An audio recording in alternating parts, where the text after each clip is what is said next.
안녕하십니까. YTN 라디오 황보선의 출발새 아침 황보선입니다.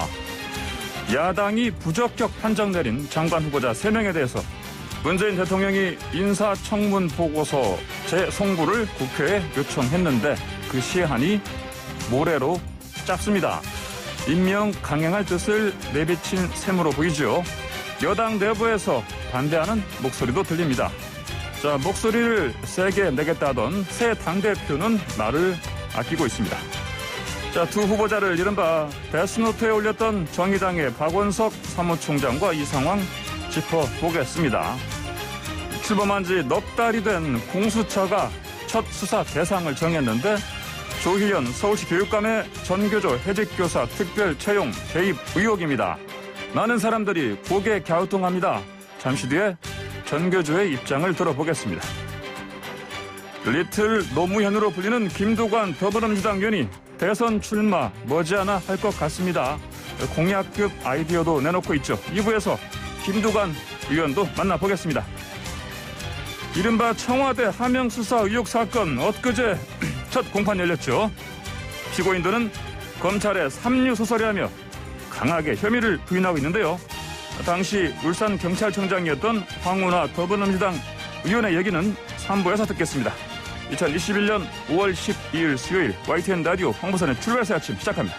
지난 1월에 공수처가 공식 출범했죠. 이제 넉 달 됐는데요. 공수처가 조희연 서울시 교육감 전을 전교조 해직교사들 특별 채용했다. 이런 의혹으로 수사 대상 1호로 지금 결정했습니다. 자, 이 관련해서 전교조 입장 어떤지 정소영 대변인 연결해서 얘기 나눠보겠습니다.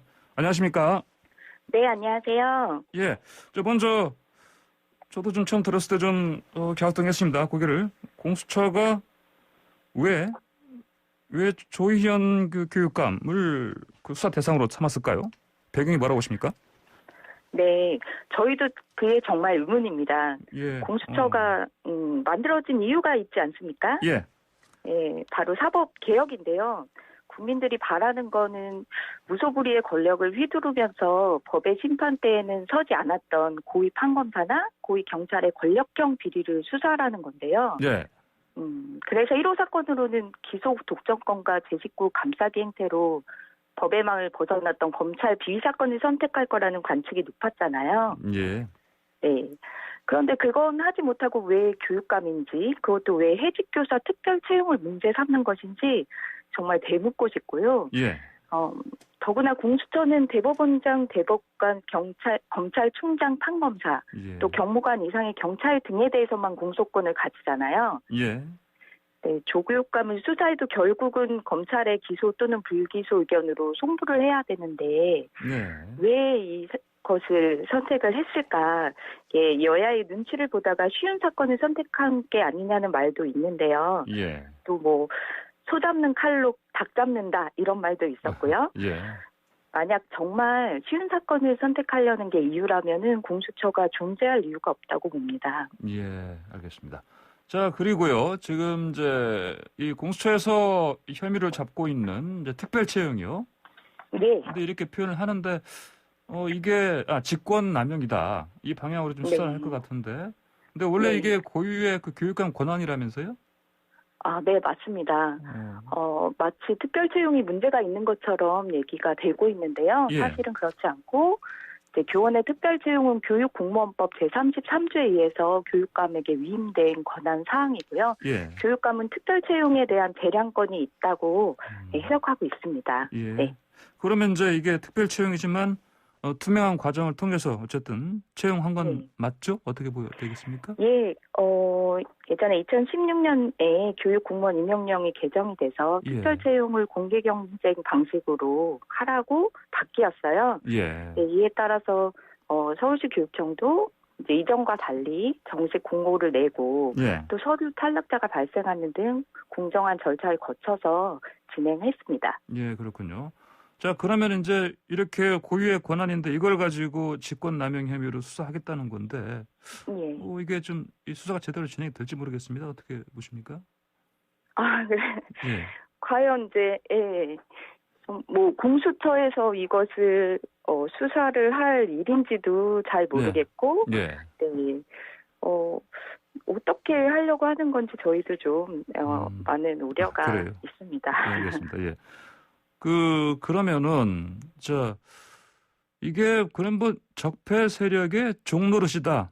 이 수사가 이런 입장을 네. 내셨던데 어떤 의미입니까? 이건? 네, 어제 정교조에서 성명서를 냈는데요. 예. 공수처가 이제 자신의 임무를 망각하고 사법적대 청산에 나서지 않는 것을 넘어서 진보교육을 제물로 삼는 것이 아니냐는 비판입니다. 예. 네, 공수처를 출범한 후에 3개월 만에 1000건이 넘게 사건이 접수됐는데요. 예. 왜 유독 이 사건을 택했는지 그 진짜 이유가 무엇인지 의혹을 가질 수밖에 없고요. 정교조에서는 이 정치적인 무권리 상태에서 고초를 당하신 이 해직 교사 예. 선생님들을 특별 채용한 일을 1호 사건으로 선정한 일에 대해서 예. 좀 허탈함을 넘어서 좀 분노를 느끼고 있습니다. 예, 그렇군요. 자, 조희연 교육감도 그렇고 또 이 특별 채용된 교사분들도 그렇고 네. 공수처가 원래 수사 대상으로 삼는 고위공직자는 아닌데. 네, 그렇죠. 예. 그리고 결국은 수사를 하더라도 기소는 또 공수처가 못하고 또 그렇죠. 검찰에 검찰이 넘겨야 조사를 되고 하고. 검찰이 예. 또 결정해야 되고요. 네. 그러면 이게 이제 그러면 뭐 이른바 정치적인 목적이 있지 않고서는 이해할 수 없는 결정이다. 이렇게 또 얘기를 하셨죠? 예. 이게 논란이 되고 있는 이 서울교육청 특별 채용의 경우에만 하더라도 예. 조희영 교육감만이 아니라 이전에도 쭉 특별 채용은 있었습니다. 예. 그 전에 이제 뭐 문용민 교육감이라던가 강노영 교육감, 공정택, 유인종 교육감에 이르기까지 지속적으로 있었던 일이고요. 예. 또 보수 성향으로 분류되었던 공정택 전 서울시 교육감 시절에는 10명 이상의 특별 채용이 있었어요. 예. 그리고 그 당시에는 뭐 공고도 없이 진행이 됐었는데요. 그래요? 감사원에서도 이들 뭐 직권 남용으로 고발하거나 이런 일이 전혀 없었습니다. 그렇군요. 그런데 이제 감사원에 이어서 이번에 공수처까지 예. 자신의 목적을 벗어난 이 사건을 1호 사건으로 선정한 것이 어떤 정치적 목적이 있는 것이 아니냐 이런 생각이 들 수밖에 없죠. 좀 아무래도 이해하기 어려운 결정입니다. 정치적 목적이라 하면 저는 좀 쉽게 좀 이해가 안 가는데요. 뭐 구체적으로 어떤 방향의 말씀하시는 또 겁니까? 과거에 있었던 일을 예. 지금 꺼내서 이렇게 문제로 삼는 것이 혹시나 이제 내년에 있을 지방자치선거에 대한 대비한 또 진보 교육감들의 탄압 이렇게 가는 건 아닐까 이런 생각도 들고요. 예. 아무튼 이해할 수 없는 일이기 때문에 어떤 목적이냐라는 걸 오히려 공수처에서 밝혀야 될 일이라고 생각합니다. 알겠습니다. 근데 지금 여당 의원들도 여당 내에서도 이 소식 듣고 좀 당혹해하는 분들이 있는 것 같아요 보니까요. 네. 예. 안민석 더불어민주당 의원이 페이스북에 글을 올리셨더라고요. 이제 이러려고 공수처를 만들었나 자괴감이 든다고 그런 말도 하셨고요. 여권뿐만 아니라 많은 사람들이 너무 당혹감을 느끼고 있습니다. 정교조에 좀 왜 그러냐고 이렇게 뭐 그런 문의하는 전화들 많이 오지 않습니까? 네. 그리고 정교조 선생님들에서는 정말 과거에 이 부당하게 탄압을 받으셨던 일만 해도 이제, 고통을 많이 겪었는데 그리고 정교조가 정권에 의해서 탄압을 받는 일들이 되게 많았잖아요. 그런데 또 이렇게 불똥이 이렇게 튀었나라면서 많은 조합원분들이 되게 황당해하셨습니다. 그렇군요. 근데 참 특별 채용 대상되는 교사분들은 왜 원래 회직이 됐던 분들인가요? 이게 이제 기억하십니까? 그건? 사실 이제 과거 정권에서 고등학교에 이제 다양한 이명박 정부 시절에 고등학교 다양한 이런 이야기를 하면서 뭐 자립형 자립형 사립고라든지 뭐 다공고 이런 여러 가지 이제 형태의 고등학교가 생기고 이제 고등학교 입시까지 이렇게 진행이 되는 일도 있었고요. 그런 상황에서 이제 이거를 좀 제대로 세우기 위한 일이 되게 중요한 관심사였습니다. 그럴 예. 때 이제 교육감 선거가 있었고요. 예. 교사들은 이제 정치적인 권리가 거의 없습니다. 네. 거의 없어서 예. 그렇지만 이제 좀 이 교육감 선거가 제대로 되어야 좀 조금이라도 좀 예. 교육이 바뀔 수 있지 않은가 이런 생각을 했었고요. 예. 예. 네, 선관위에서 이제 좀 해석을 받고 교사가 할 수 있는 예. 아주 작은 그런 일들을 좀 했었는데 네네. 그때는 이제 뭐 선관위에서 해석을 이렇게 쭉 받고 이제 아주 작은 일들을 한 그런 것에 대해서 이제 나중에 선거 후에는 이것이 이제 불법이다라고 해서 이 선생님들이 예. 고초를 받으셨어요. 예. 네. 그랬군요. 알겠습니다. 자, 그리고요. 근데 조희연 교육감께서는 이제 무혐의 소명하겠다 이런 입장 밝혔습니다. 정 교수께서는 앞으로 수사 좀 어떻게 대응하실 생각이십니까? 네. 이렇게 해직되셨다가 다시 복직되신 선생님들이 다시 좀 고통을 받게 되셨는데요. 예. 이 사건이 좀 문제 없는 일이었다는 거를 좀 밝히고 복직되신 선생님들이 하루빨리 부당한 고통에서 좀 벗어나실 수 있도록 저희도 노력할 것입니다. 예, 그렇군요.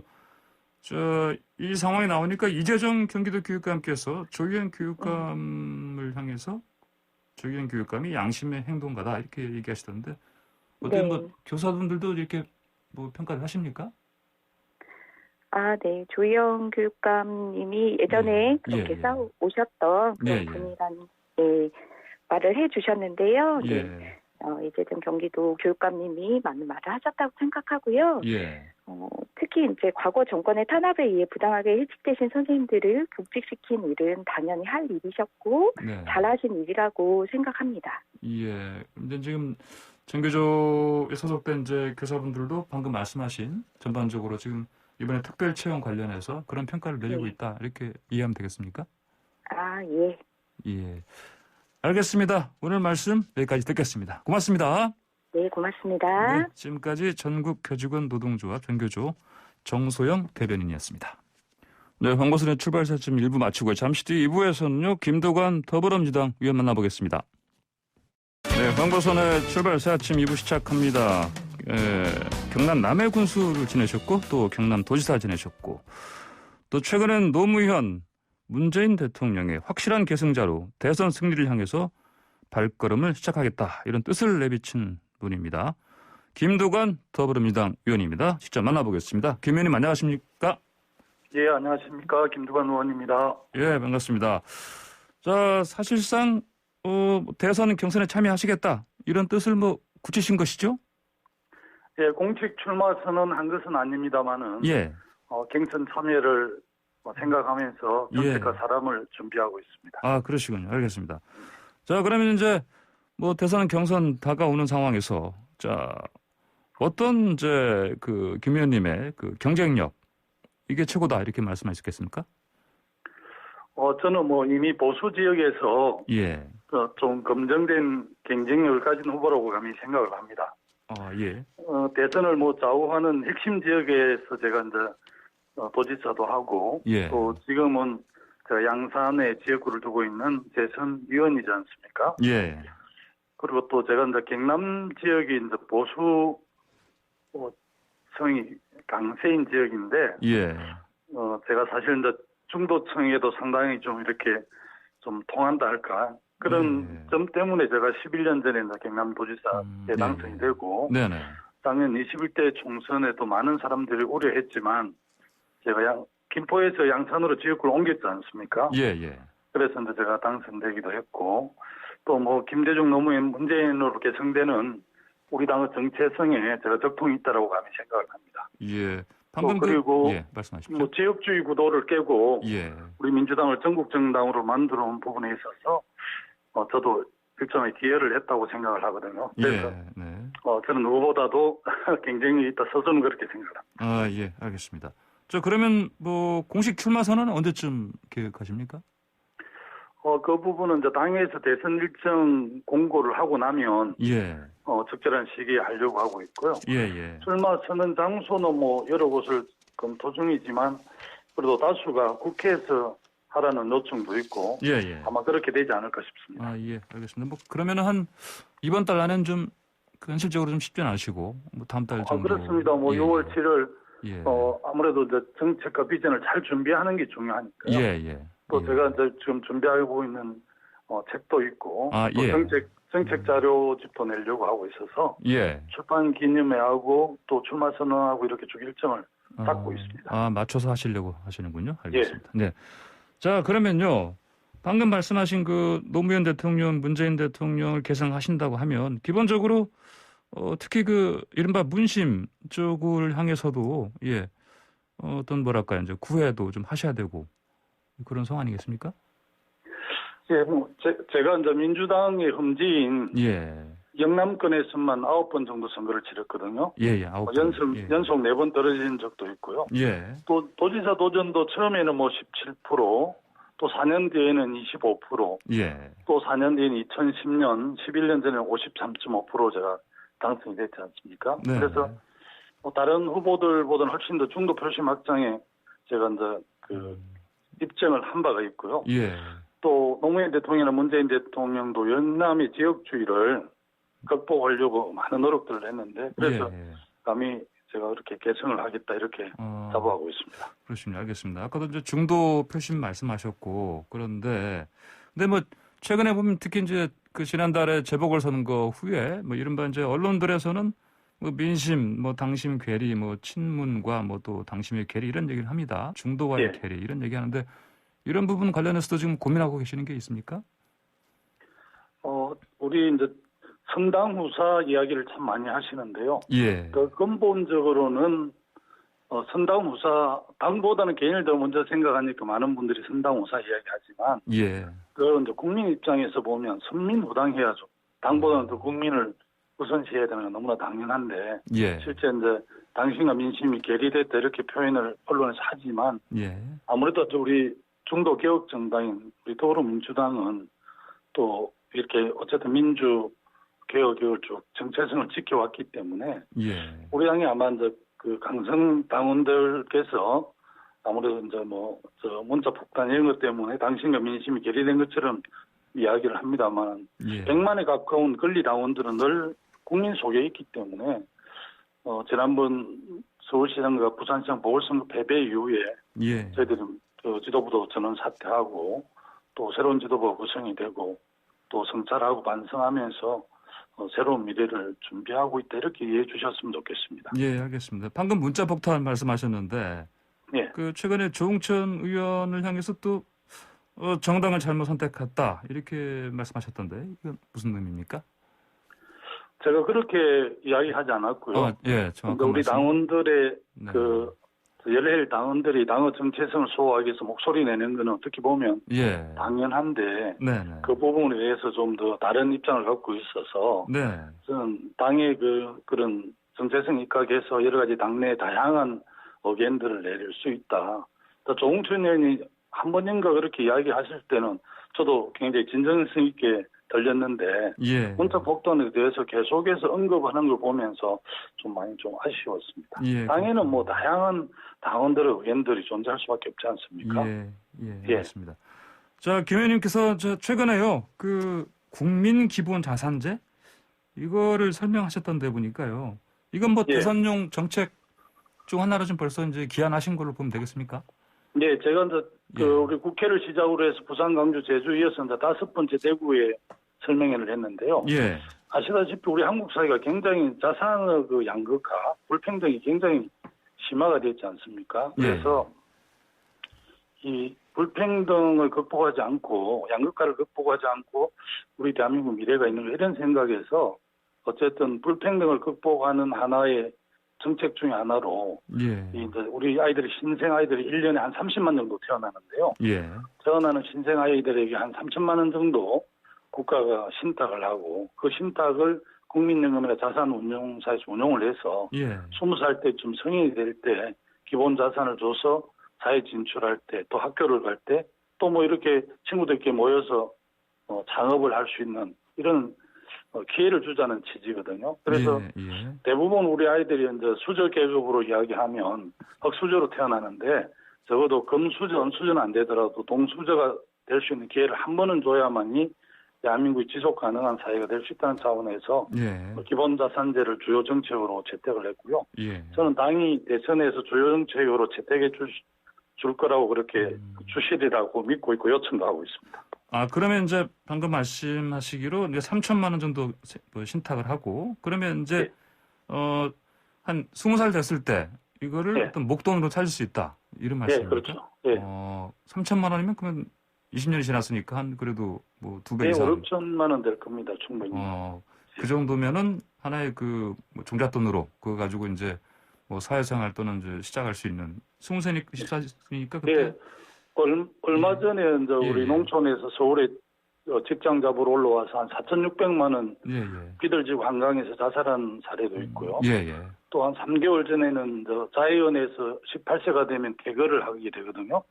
개거할 때는 500만 원만 주는데 500만 원 다 쓰고 나니까 아르바이트도 안 되고 직장도 못 잡고 하니까 젊은 청년이 자살을 하게 됐는데 기본자산제가 있었다면 그럴 일이 없었겠죠. 이건 뭐 이런 이제 지금 공약을 개발하시는 건 아무래도 이제 또 젊은 층들 또 표심 또 공략하시려고 하시는 거 아니겠습니까? 청년들은 미래에도 도움이 되고 또 이제 자녀들이 장성했을 때 부모들도 굉장히 부담이 되지 않습니까? 그래서 어르신들에게도 크게 도움이 되고 또 청년들에게는 희망이 되기 때문에 저는 국민 기본자산제를 주요 정책으로 불평등을 해소하는 수많은 정책 중에서 이제 하나의 정책으로 채택을 했고, 최근 이렇게 이제 그 시도를 다니면서 설명회를 하는데 굉장히 언론에서도 많은 관심을 가져주고 계십니다. 그렇군요. 그런데 지금 정세균 전 총리도 좀 비슷한 제도를 언급한 것 같아요, 보니까요. 미래 씨앗 통장 제도요? 이게 뭐 좀 원전 논쟁도 있다 그러던데, 언론에서는요. 전혀 원전 논쟁이 아니고요. 오히려 이제 정세균 전 총리께서 저와 문제의식이 비슷해서 그런 정책을 제안해 주신 데 대해서 저는 뭐 개인적으로 반갑고 환영하는 입장이고요. 또 미래씨앗 통장은 20년 정도 적립을 해서 한 1억 정도 주는 걸로 되어 있는데요. 저희 기본자산제하고 공동으로 토론회도 제가 제안을 했고 우리 정세균 전 총리께서 굉장히 긍정적으로 화답을 해 주셔서 같이 한번 그 공동 토론회도 한번 해볼 계획입니다. 그럼 김 의원님의 이제 이 기본자산제가 이재명 경기지사의 또 기본소득주에 뭐 맞서기 위한 거다. 또 이런 해석도 나오는데요. 전혀 아니고요. 기본소득하고 기본자산하고 이름이 비슷해서 오해를 하시는데 전혀 좀 다른데 언제 한번 더 기회를 주시면 기본소득과 기본자산에 대해서 좀 토론을 한번 해보고 싶습니다. 알겠습니다. 또 그 어르신들을 위한 그 노령연금이요? 그리고 뭐 복지정책 이런 것들도 발표하셨죠? 지난 어버이날 때 그렇게 발표를 했는데요.